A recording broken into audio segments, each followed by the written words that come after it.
Well, good morning, everyone, and thank you for tuning into the latest edition of Cota Access. Cota Access, so what is it exactly?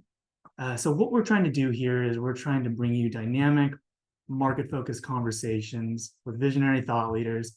We're going to discuss deep dives into game-changing business and tech trends. And so I'm Eric Lee. I'm a principal here at Cota Capital, and I'm delighted to have with me Alon Levin, who is the VP of Product Management at Seraphic. And before we dive in, Alon, it'd be great for you maybe just to introduce yourself, the company you represent. It'd be great just for the audience to get to know you a little bit better. Yeah, absolutely. Thank you, Eric. Delighted to be here. Just a little bit about myself. So I've been for the last 17 years in different security companies, mostly in startups.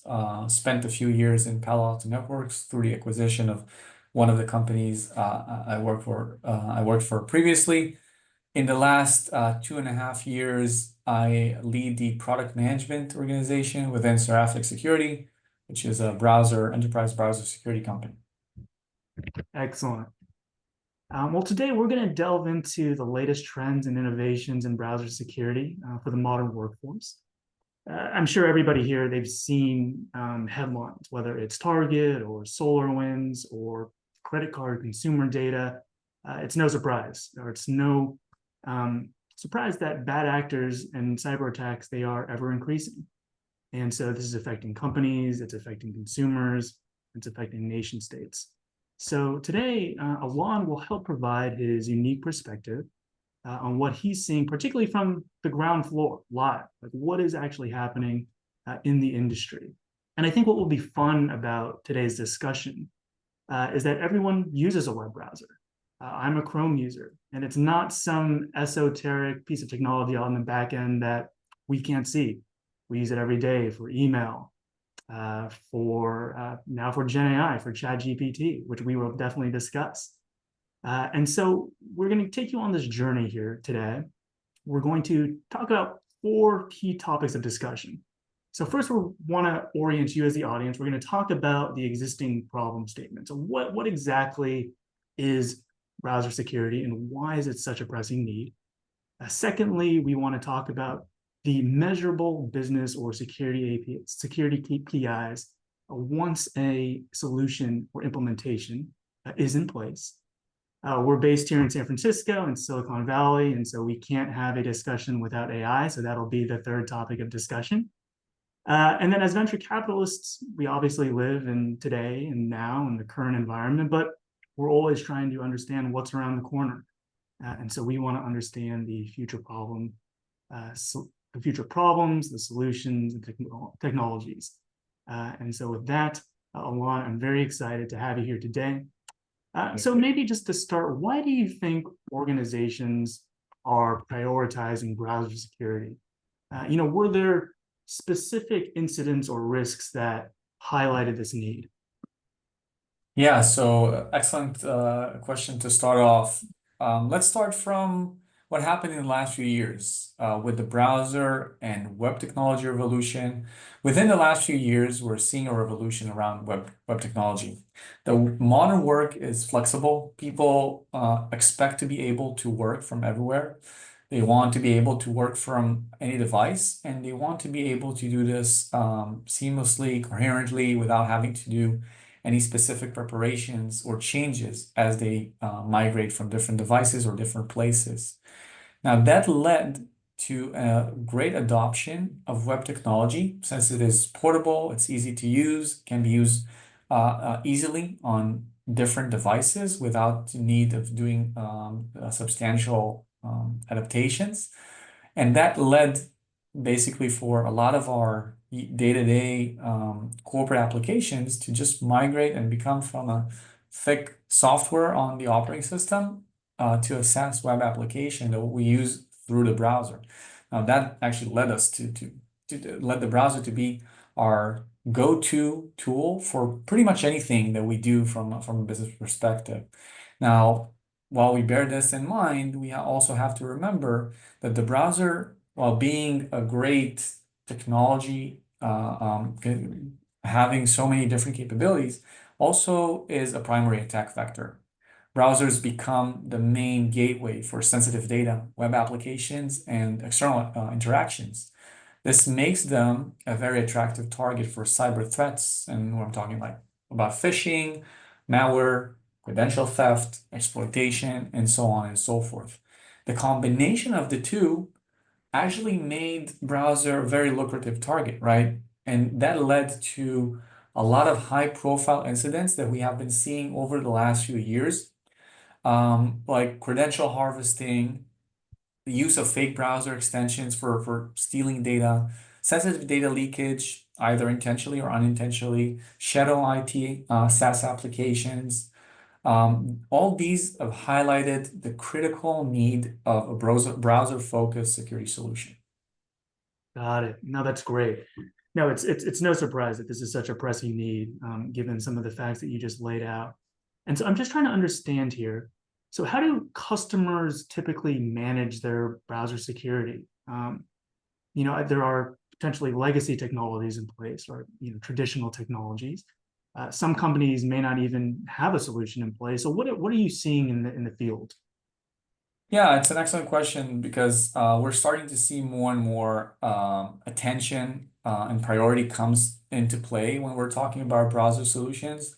Um, it seems like that there are different, call it traditional approaches, right? So in some rare cases, there's really, no thinking of solution for the browser, which is obviously not the best way to go, given the vast majority of common attacks we're seeing through the browser today. But the common traditional approach that we are seeing is that basically the use of existing tools in the endpoint, like EDRs or endpoint protection tools, or in the network, like SSE, which is great. It's definitely helpful, but it's only great to a certain extent. It cannot prevent, it cannot have the same visibility, it cannot prevent the same types of attacks that you are able to prevent while you're in the browser. There are key limitations that we need to take into consideration. Again, so lack of granular control within the browser, failing to address modern threats. If we're talking about malicious extension is one good example. Shadow IT usage is another example. And also there's a struggle of being able to provide a balance between user productivity and robust security, which when we are talking about the browser, both are critical and we cannot compromise on any of those. Got it. Yep. No, that's helpful and illuminating. And one of the things I also wanted to understand. So now, okay, so an organization, they are on board. They understand the critical need of browser security. I think it's fairly clear, given all the various attack vectors and the critical need. So now, once a customer or an organization, they've implemented a solution, let's call it. What are some of the measurable business or security KPIs that organizations should expect to see once a solution has been implemented? I always think about, sure, there's the security aspect, but also here, at Cota, we allocate capital. So what is the measurable business impact that an organization can expect to see? Yeah, and again, this is an enterprise-focused solution, right? So the business is essentially the leading driver of adoption in these areas as well. And I think the metrics, the KPIs that we need to think of when we're looking at adopting a solution in this space, I would actually divide this into two major buckets, so to speak, right? The first one is really the value that we are able to get from such a solution. And when I'm talking about value, I'm talking about mostly two or three things, right? Does that provide me the necessary security such that I am not exposed through my browser use to those modern attacks that I mentioned earlier? Phishing, exploitation, cross-site scripting, clickjacking, malicious JavaScript, the list goes on, right? There's a big list of different attacks that can only happen in the browser. And the first thing to have in mind is whether I'm getting a solution for these types of attack, while bearing in mind the additional risk of interacting with sensitive data. This is the place where we log in into corporate applications. This is the place where we interact with company resources, which are sensitive. this is the place where if something happens, an incident happens, again, intentionally or unintentionally, that may have an impact on the company's business. So even if we're not talking about an external attack and we're just talking about sensitive data being shared in a way that is, not considering the risk, is something that we need to take into account. So that are the key things from a value perspective that I think a solution in this space must provide. And the other side of this is really called business continuity, right? The browser is almost a consumer product. Everyone has a browser. Not only enterprises, we use browsers on our personal lives as well. And we're used for the browser to just work. You just open it up, you browse to a certain page, you use Google for search, you use ChatGPT for information and questions, and you just expect it to work.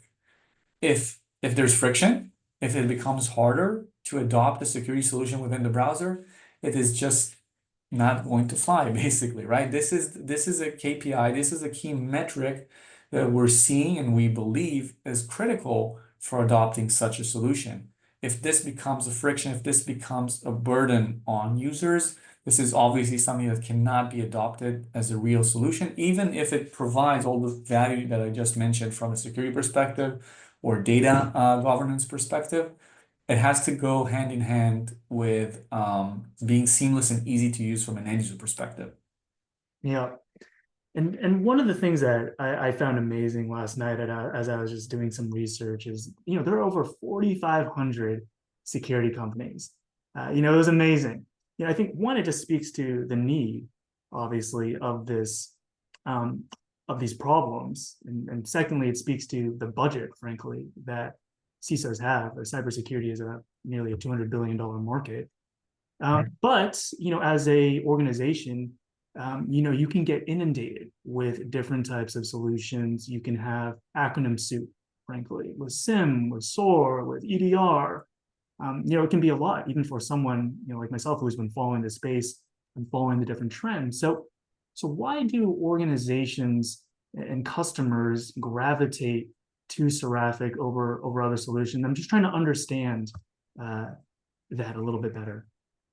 Yeah, so this is something that we think about a lot, really, right? We're a startup, and the attention span of CISOs for those thousands of different organizations providing solutions in different spaces is obviously becoming shorter or smaller. And to that end, we need to help ourselves and the industry basically show our focus, show where we're strong, show why Seraphic is different, where it stands out. And when we talk about browser security, I think there's two layers for this, right? There's first the layer of why, and we talked about this at the beginning. Why is it even important, right? There's all the different players out there in the world. There's the SASEs, there's the EPP EDRs, um, and many other security tools. In the end of the day, why would I even need this type of solution? So first and foremost, um, um, basically showing all the different threats that come from the browser and cannot be prevented with the existing solutions outside of the browser is one critical thing that we have to highlight. And luckily or fortunately, I think the market, the industry understands the difference. They understand the risk that comes from the browser. So that's one. The other thing within that space, right? Within when we talk about the browser and the challenges, how does Seraphic stand out? And I think when we talk about how a company like Seraphic stands out, there's a couple of things. So we talked about end user being seamless from the end user perspective, and this is one of our core values in Seraphic. We want to make sure that there's zero interference with the end user day-to-day work. We are not expecting the user to install anything. We're not expecting the user to change the way they're browsing, they're using their browser. We don't expect them to do anything different from what they did yesterday before they adopted a new solution, right? So if they like to use a different browser, which is not the common Chrome, they can use Edge, they can use Safari, they can use Firefox, they can use others while still having a solution like Seraphic. So really zero friction from an adoption perspective and from a day-to-day use perspective, which is, it sounds simple, but it is a differentiator in this space. Other than that, and again, I'm going back a little bit on the things that we talked about earlier from when it comes to metrics and value. I think that when it comes to the core risks on the browser, Seraphic is able to bring to the table things that other solutions are falling short. And when I'm talking about this, I'm mostly referring to preventing attacks never seen before, exploitation, including zero-day exploitation of the browser, um, attacks like phishing that was not seen before. There are different ways to stop phishing, right? But Seraphic takes a different approach on this and is able to prevent attacks without having to rely on any prior data or detection based on prior knowledge. So taking a bit of an innovative and disrupting approach on the core need of security, I think is what helps us stand out in that crowd of, thousands of different security companies, while obviously providing seamless and secure end user experience. Yeah, no, that seamless and end user experience is critical. I think as I've gotten to know you and the business, as I mentioned before, I'm a Chrome user. I do not want to go to a new browser just specifically for my enterprise. And so I think that's a key point you bring up and something that I've always appreciated. So AI can't Mhm. we can't have the webinar without AI. Of course. So according to Gartner, actually, this is another stat I was reading last night. So they actually think that by 2028, they believe that more than a fifth of cyber attacks and data leaks will involve Gen AI. So obviously, many organizations they are concerned about data loss through Gen AI applications, through ChatGPT, et cetera. Can browser or how does browser security help mitigate data leakage to some of these new Gen AI apps? Yeah. So again, excellent question. I think it comes in a very right time from an adoption perspective. Gen AI and AI, we are in the revolution of AI these days, right? And we have been seeing the adoption, which is staggering around these different types of applications, which is great. I mean, all of us, I assume, are using AI applications, and it should and it does make our lives easier and more productive on the one hand.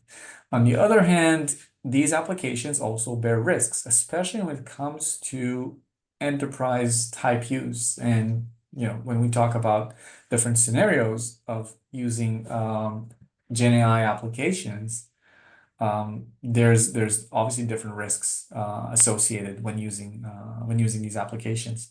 I'll start by saying first and foremost, when we talk about Gen AI applications, the browser is really the gateway for these applications. This is where we consume and use these applications. If not the browser, there's not really a lot of interaction with those applications.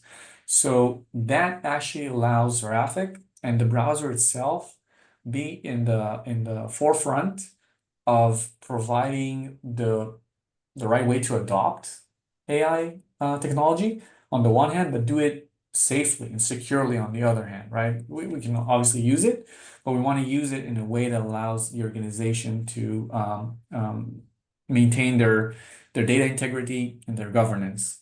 And we have seen over the last few couple of months, we have seen a couple of incidents that are related to big corporates basically theoretically losing big amounts of data by users just utilizing generative AI. Not intentionally, they're not trying to leak data, but they're just trying to make their life a little bit easier without taking into consideration all the risks.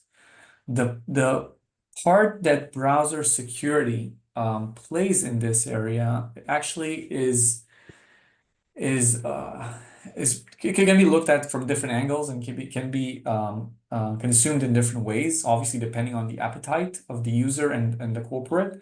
But essentially, when we look at generative AI, we want to first make sure that we reduce or eliminate shadow AI, right? We want to make sure that we have visibility to what AI applications our users are using, and we reduce those shadow AI applications, which we are not aware of and we cannot control, and we won't know when there will be a data leakage. And apart from this, we all obviously want to have access control. Who has access to what, which applications, and which users can have access to which applications. And then we can go and drill even deeper and define who needs to have what capabilities when it comes to use of Gen AI. So we can let those users use Gen AI applications, but we do this safely and we make sure that they're not uploading sensitive data and they're not doing things that they should not do while they're making their life easier, of course, but putting the organization in risk. So that's the key focus for Seraphic or other browser security focus these days to help companies adopt Gen AI, but do it securely. Excellent. So we just discussed how browser security solution can protect, call it security for AI. Now I want to understand, okay, so how are you, or how is Seraphic as a business trying to implement AI to make your product more efficient? Maybe it's easier for the end user. I think we've seen a number of companies like a CrowdStrike or even your former employee, Palo Alto Network, they're trying to make their solutions more automated. So as a security professional, it can hopefully help mitigate some of the noise that that he or she may be inundated with. So I'm curious, how are you guys trying to implement AI into your own solution? Yeah, I think this is really a good point. I think again, you talked about earlier, you talked about thousands of different security companies out there in the market and companies trying to differentiate and trying to make themselves stand out.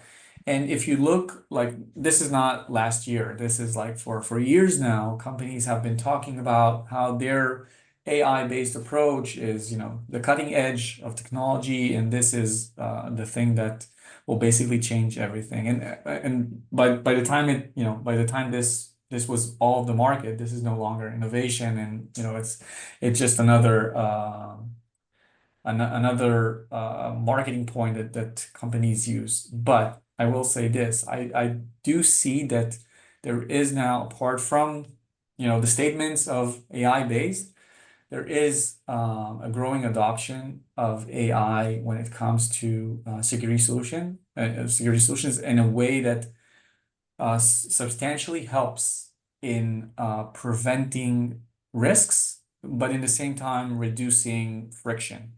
And this is where we as Seraphic are trying to make that balance.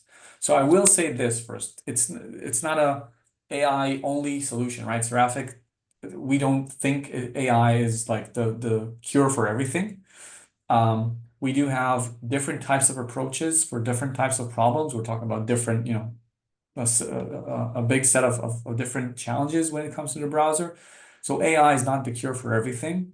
Having said that, we are seeing a growing use and improvement when we are able to basically enrich our algorithms, enrich our capabilities with the power of AI.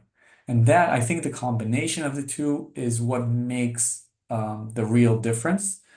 And we have been adopting more and more AI throughout our different modules. I can give you some examples.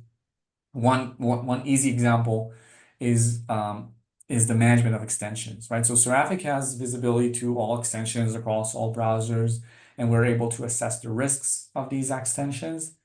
Being able to not only do this using our own unique, innovative, disruptive algorithms, but also utilizing AI because there's so much data around this. We are able to, I would say, accelerate our detection of risks, and with that, reduce the noise that can potentially be a friction for the administrators in this case. So that is only one example, and we're seeing more and more adoption. We are actually driving more and more adoption of AI throughout our different modules in the system. We expect this to just increase over time because AI is becoming almost at our fingertips every day. And there's almost It can almost be used for any use these days. So we expect this to continue growing, um, and the ability to have automated responses through machine learning and to be able to even manage the solution through AI is something that we are excited to develop within the next as part of our roadmap as well. No, and I look forward to seeing the roadmap, and I know you guys have some exciting R&D projects in the works. So stay tuned, audience. It'll be a fun time. So we just talked about Awesome. the here and now, right? But we want to understand. Obviously, at Coda, we're trying to predict the future. Inevitably, it's impossible. But in Mhm. some role, that's what we're trying to understand. We're trying to understand the future end state of technologies and markets. And so for you, you guys at Seraphic, when you think about your R&D and how you allocate budgets, you need to have a vision of what you think browser security will evolve into over the next couple of years. And so can you just walk us through how you guys are thinking about this evolution going forward? Yeah. Absolutely. This is obviously one of the things we have top of mind, especially now, we're getting close to the end of this year, which was a very, very interesting and innovative year for us. And as we come to the closure of this year, we're thinking more and more about our long-term plans, 2025 and later. And as part of this, we're trying to basically think how is this market is going to look like in 2, 3 years from now? How are we better prepared to provide the best solutions for customers for the market to address the challenges of the future? Um, so as we can possibly imagine and think through this, we have a couple of key points in mind that we believe are going to stay in focus and probably even become more in focus. So, first, we are thinking about context-aware security, right? So, when we talk about context-aware, what I mean by this is that we're seeing the browser is becoming almost the operating system today, right? There's so much happening within the browser, so many applications, and we're seeing this. We believe that this trend is just going to grow.